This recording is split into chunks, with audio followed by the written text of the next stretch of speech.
Shalom saudara yang dikasihi Tuhan Yesus Kristus. Selamat pagi, selamat berjumpa dalam renungan pada pagi hari ini. Kembali kita boleh bangun itu semua karena kemurahan Tuhan. Dan pasti ada maksud Tuhan yang baik buat kita semua. Sebelum kita mendengarkan renungan firman Tuhan, mari sama-sama kita berdoa. Bapa kami yang di surga, Bapa dalam nama Tuhan Yesus Kristus, kami sungguh mengucap syukur untuk berkat kemurahan Tuhan, perlindungan yang Tuhan berikan dari malam hingga pagi hari ini. Kembali kami ada saat ini, itu semua karena anugerah dan kemurahan Tuhan. Sebelum kami memulai aktivitas kami rindu dikuatkan dengan kebenaran firman-Mu. Urapi setiap kami Tuhan, berikan kami pengertian untuk memahami akan kehendak-Mu. Dalam nama Tuhan Yesus kami berdoa, haleluya, amin.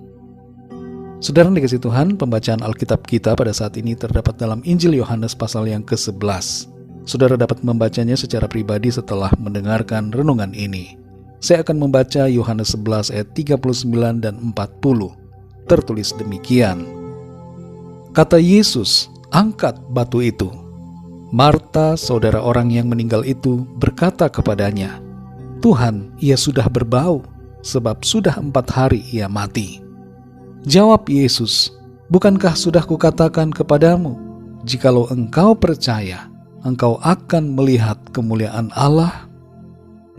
Saudara dikasihi Tuhan, di usia ke-12 tahun, seorang remaja pria mengalami kecelakaan. Kakinya dilindas kereta kuda yang berat, dan itu mematahkan tulangnya, serta membuatnya lumpuh.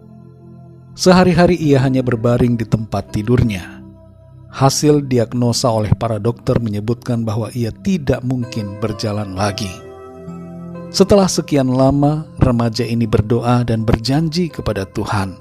Apabila Tuhan menyembuhkannya, ia akan pergi memberitakan Injil ke negeri yang jauh. Doanya dijawab Tuhan. Setelah 3 tahun lumpuh, ia mengalami mujizat kesembuhan yang membuatnya dapat berjalan kembali. Ia pun masuk ke sebuah seminari Alkitab dan memenuhi janjinya untuk pergi ke negeri yang jauh. Di tahun 1862, di usianya yang ke-28, ia tiba di Sumatera dan melayani di sana sampai akhir hidupnya. Ia menjadi penginjil yang dipakai Tuhan di tanah Batak. Nama pria ini adalah Ludwig Ingwer Nommensen. Saudara yang dikasihi Tuhan, terkadang ada situasi dalam hidup ini yang membuat kita tidak dapat lagi berharap karena kemustahilan begitu nyata di depan mata. Tapi dalam Tuhan selalu ada harapan. Seperti Nommensen yang tadinya sudah divonis tidak dapat berjalan, namun kemudian berjalan lagi karena kuasa Tuhan. Kita pun dapat mengalami mujizat pertolongan Tuhan dalam hidup kita.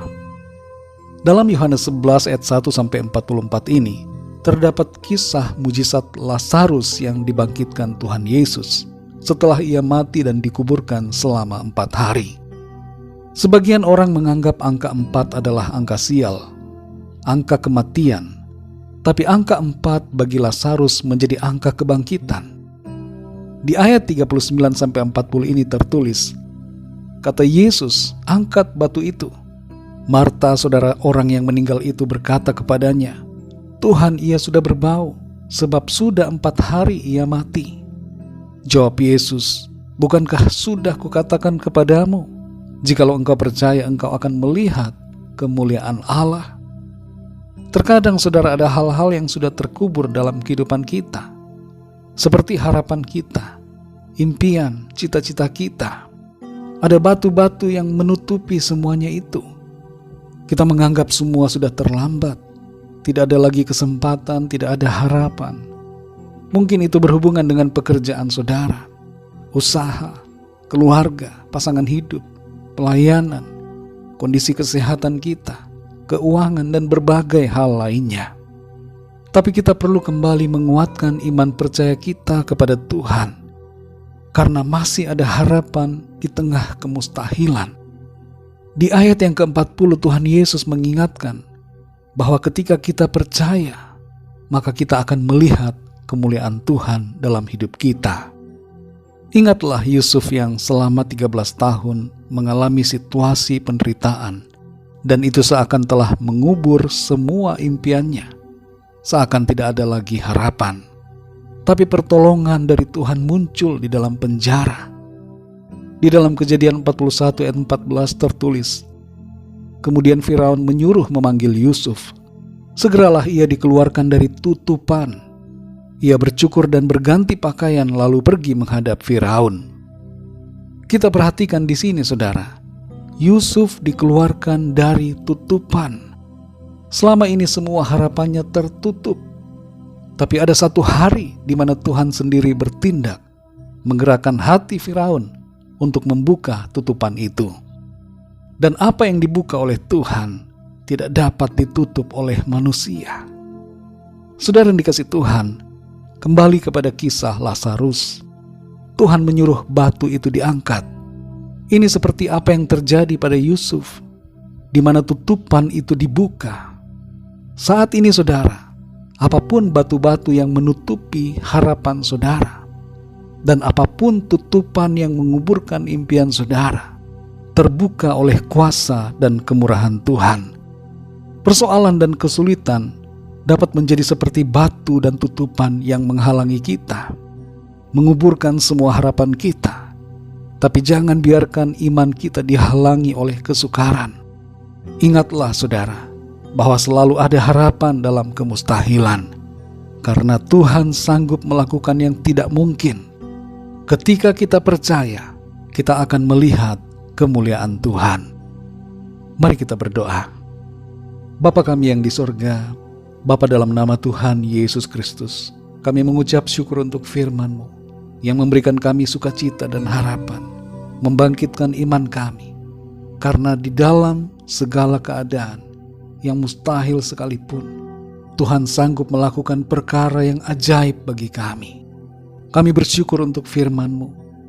Lewat kebenaran firman-Mu ini kami mengerti bahwa selalu ada harapan di dalam Engkau. Batu-batu ataupun tutupan yang selama ini telah mengubur dan menutup harapan kami dapat terbuka oleh kuasa-Mu Tuhan. Engkau sanggup menolong setiap kami, membangkitkan dan memulihkan kami dari segala keadaan dan situasi yang kami hadapi. Kami percaya akan kuasa-Mu Tuhan. Kami beriman kepadamu. Engkau sanggup melakukan segala sesuatu. Saat ini kami imani terjadi terobosan dalam kehidupan kami, dalam pekerjaan, dalam usaha, dalam studi, dalam keluarga, dalam kesehatan, dalam keuangan, dalam pelayanan, dan dalam segala hal di hidup kami. Pertolongan Tuhan kami alami. Mujizat terjadi dalam nama Tuhan Yesus. Terima kasih Tuhan. Kuatkan terus iman kami ya Tuhan, untuk selalu berharap dan percaya kepadamu. Terpujilah nama-Mu ya Bapa. Berkati kami di sepanjang hari ini, dalam segala aktivitas kami. Biarlah dalam semuanya nama Tuhan kami senantiasa muliakan. Kami percaya kami alami lawatan Tuhan saat ini.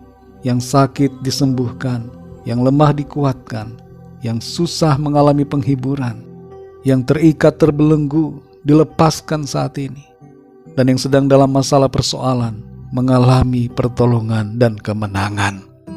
Terima kasih Tuhan. Hanya dalam nama Tuhan Yesus Kristus, Tuhan dan Juru Selamat kami sudah berdoa dan mengucap syukur. Haleluya. Mari sama-sama kita berdoa doa Bapa kami. Bapa kami yang di sorga, dikuduskanlah nama-Mu, datanglah kerajaan-Mu, jadilah kehendak-Mu di bumi seperti di sorga. Berikanlah kami pada hari ini makanan kami yang secukupnya, dan ampunilah kami akan kesalahan kami, seperti kami pun mengampuni orang yang bersalah kepada kami. Dan janganlah membawa kami ke dalam pencobaan, tetapi lepaskanlah kami daripada yang jahat, karena Engkaulah yang punya kerajaan dan kuasa dan kemuliaan sampai selama-lamanya. Amin. Terimalah berkat Tuhan. Tuhan memberkati engkau dan melindungi engkau. Tuhan menyinari engkau dengan wajah-Nya dan memberikan kasih karunia. Tuhan menghadapkan wajah-Nya kepadamu dan memberikan damai sejahtera. Berkat anugerah dari Bapa Surgawi, cinta kasih karunia dari Tuhan Yesus Kristus, dalam persekutuan dan penghiburan Roh Kudus, menyertai kita semua sekarang ini dan sampai selama-lamanya. Dalam berkat nama Tuhan Yesus Kristus, haleluya, amin. Puji Tuhan, saudara dikasih Tuhan, saya percaya firman Tuhan menjadi berkat dan kekuatan buat saudara semua. Dan Roh Kudus akan menolong saudara untuk lebih lagi memahami kebenaran firman Tuhan. Tuhan Yesus memberkati saudara semua. Sampai jumpa dalam renungan yang berikutnya. Haleluya.